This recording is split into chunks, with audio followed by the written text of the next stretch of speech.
Death looks like the end only from the perspective of the avatar.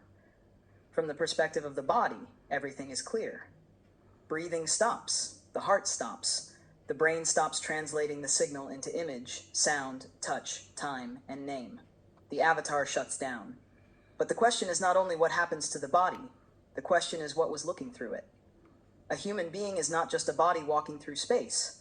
A human being is a point of localized consciousness. A place where the non-local temporarily condenses into form, into skin, into voice, into history, into a nervous system, into a face that others can recognize and say, you. The body is an interface, an instrument through which the field can appear as someone, not as abstract infinity, but as a concrete being with a name, a gaze, a temperature, habits, fears, desires, and their own small private drama. Because an avatar without drama clearly did not read the terms and conditions of 3D. Death is not a system error. Death is the moment when the local display dissolves, when consciousness no longer maintains that form as an active interface. The ego experiences this as catastrophe. Of course it does. The ego exists only as long as the local story exists. Name, role, biography, body, memory. The boundary between me and the world. For the ego, the end of the boundary is the end of everything. But the ego is not the measure of reality. The ego is a user interface, an icon on the screen. And the icon always thinks it is the whole system because it has never seen the processor. That is the human comedy. The icon declares itself the source of light, then panics when the screen goes dark. Death does not consult the ego. The ego would, of course, request a postponement of the hearing. But death does not ask the local identity whether it is ready. It simply shows that the local identity is not the final truth of consciousness. The body does not produce consciousness. The body translates consciousness. The brain is not the source of light. The brain is a local translator of signal. When the translator stops working, the translation stops. But the end of the translation is not proof that the signal never existed beyond the translator. That is the key. Death is not the disappearance of consciousness. Death is the end of one local modulation of consciousness, one frequency in the form of a person, one way in which the field was looking from within. That is why the question, is there life after death, already begins from the wrong assumption, as if life were something that belongs to the body, and then we ask whether there is still some of it after the body stops. Life is not the property of the body. The body is a temporary expression of life. Consciousness does not enter the body like a guest entering a hotel.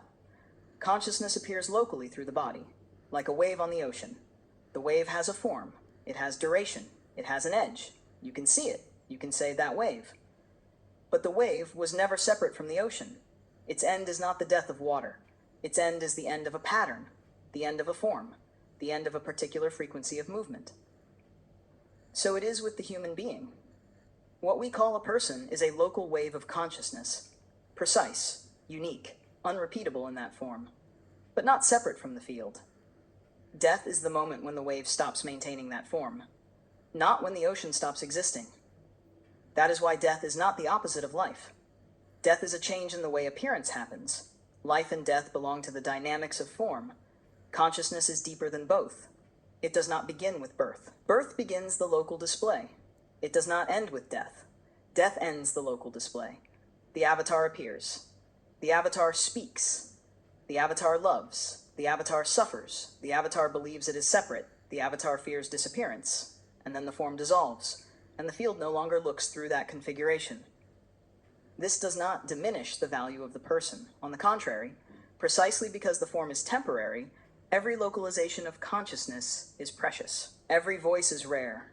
Every gaze is a brief opening of infinity through one face. Every life is light that agreed for a moment to be limited. But the limitation was never the source of the light. It was the way the light appeared.